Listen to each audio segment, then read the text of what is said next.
Hey, Sean, we just obviously just heard from Brandon. Just from your perspective, how important is it to maintain the relationship and what you guys have built here? The fact that his contract mirrors yours and you guys can continue what you've started here. Yeah, I think it's huge, Heather, for the obvious reason of continuity, number one. There's things that you do when you come into these jobs, especially when it's your first time going through it, that you learn, that you grow through, and these shared experiences that we've been able to share, not only he and I together, but also with Terry and Kim, and I just think you get stronger through these experiences, and so we hope we get better because of it, and it's great when Terry and Kim show that they trust us and that they're committed to winning and want to continue down the path that we're on.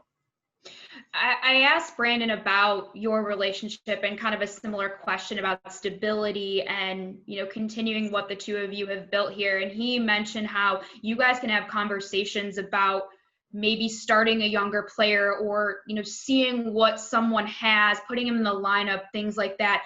Can you kind of, shed some light on those conversations and the dialogue and the back and forth between the two of you when it comes to conversations like that, and maybe kind of testing what certain young guys have and things like that? Yeah, there's a lot of similarities and overlap between GMs and head coach. I think that in this case, in particular, playing a young person, most coaches typically don't want to play young players because of a lack of experience and the run up that has to happen to get them to play at a winning level. And I would say most GMs probably, they get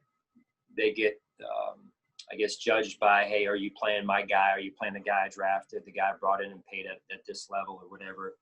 So those are two separate worlds, and to get them to blend where there's only one agenda is part of that relationship, as he mentioned and as you're mentioning. So I think that comes through knowing who he was before we came here, and then working, continuously to work through some of that, because that's natural that happens from time to time.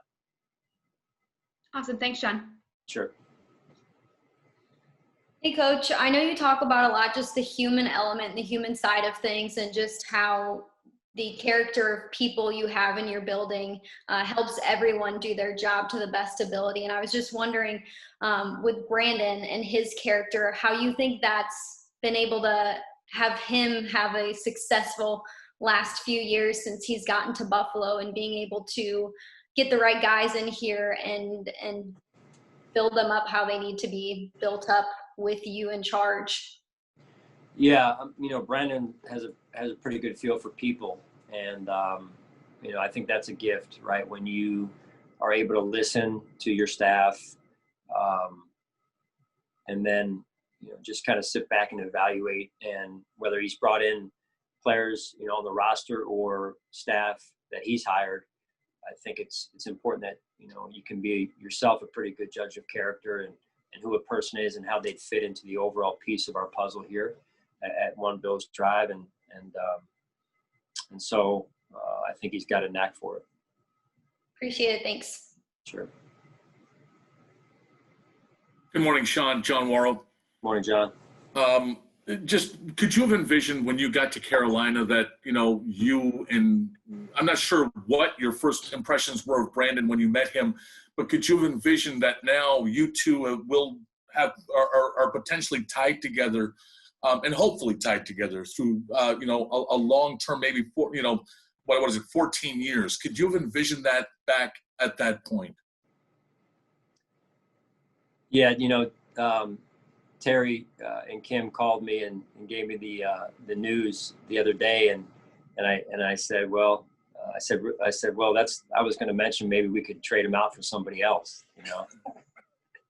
Now I think back about that, John, to your question, and yeah, who would have known back then, that when I would walk by Brandon's office was on the way for me to go in and out of the building or to and from practice. And so myself, like many of the other coaches, would walk by Brandon's office, and he always had an inviting, open door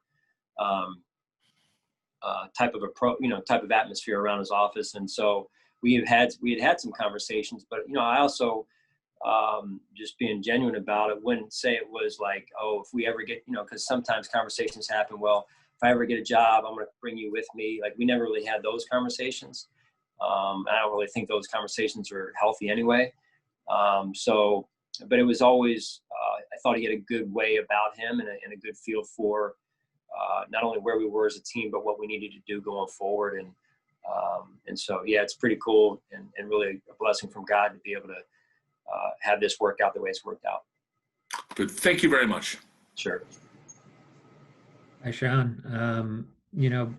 You talk about those conversations you and Brandon have, and he mentioned, you guys don't always agree. I'm curious, as you've kind of gone through this together now for 4 years, how important you've realized that is, that you don't always agree. Yeah, it's healthy, Matt. Like any good family, you got to be able to have those truth meetings, those truth conversations, and or at least ask about some things. Say, hey, what about this? What about that? And be okay with not agreeing, and know that it's not going to go beyond that. And taking an approach of, hey, we can both learn from this, or maybe, hey, Brandon brings up something to me that I didn't see that way, but I'm like, hey, he's got a good point. And so as hard as those meetings are on the surface, I think when given time to process through them, they've made us stronger, and I'm sure there'll be more of them moving forward. How much did it take getting used to? Like you said, it's not like you guys were having those hard conversations in Carolina. It's a much different relationship. When you're defensive coordinator, he's an assistant GM. How have you learned to have those conversations and have that, not let it be more than just a conversation or a disagreement, and not let it turn into a thing that can, have you guys pulling in different directions? Yeah, I think it comes down to, how we've been able to come through those hard conversations that we have had to this point, to where he knows, or I know for sure, both of us know that, hey, if we have another one, this week or next week or down the road, which is inevitable, that we've been through this before, and we all have, again, the same agenda. We both have the same agenda of winning and doing things right, and so I think if you have an open mind and you don't have an ego, that you can keep that growth mindset and try and learn from one another, because that's really what we're all about here. And it all comes back to respect too. I think that's the key for any relationship is mutual respect. And, yeah, I think that's key. How much does, of course, there's the symbolic nature of the contracts matching up and you guys being tied together. And Brandon mentioned he wants to take this thing to another level. And I'm sure, you feel the same way, the way you're wired. How much does having the contracts help in that you're not going into next year thinking, well, gee, are we going to come back, or am I going to come back and he's not? I mean, how much does having a little bit of that security help you focus on taking this to the next level? Yeah, it does. Because, if they were staggered in some other way, it's always, even though it's not in the front of your mind, it's somewhere in the back of your mind. And so really appreciate that commitment from Terry and Kim. And they didn't have to do any of this. And so I think the working relationship, when you can be around good people, and these kind of hard conversations are not just with Brandon and myself, but they're with Terry and Kim, or that they have with us. And so it all comes from knowing that it all comes from a good place. And again, I think, we don't have all the answers in terms of Brandon and myself. And I've learned a lot from Brandon. So he makes my job a lot easier in a lot of ways, especially during the season. And I hope in the off season, I'm able to help him when he's kind of, at the forefront of our organization with the draft and free agency and whatnot. So I think we have good give and take. Thanks, Sean. Sure. Coach, good morning. Mookie Hawkins, Waffle Sports 1080. How you doing? Good, Mookie. How are you? I'm good. Now I know two people that I can go to and get along to, by the way.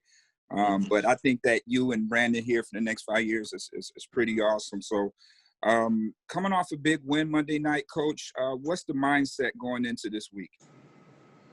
Yeah, really the same as it was last week. We're humble enough to know that we haven't played our best game yet, but confident enough to know that we have a good team. Absolutely. Speaking of that team, a guy that you drafted, Ray McLeod. Now he's playing special teams over there at Pittsburgh, and we know how dangerous he can be. What are any emphasis on special teams this week, Coach? I'm sorry, you said what? The emphasis on special teams going in versus Pittsburgh? Yeah, no, we're aware of Ray and the talent that he has and his ability to change a game. And so, we have a lot of respect for him and a lot of respect for their team. And this is a team that up till last week hadn't been beaten. And, they're getting players back this week coming off COVID and off, being injured. So, it's going to be a good game and two good football teams. Going at it down the stretch here. So they're doing a phenomenal job, and we've got a lot of respect for them.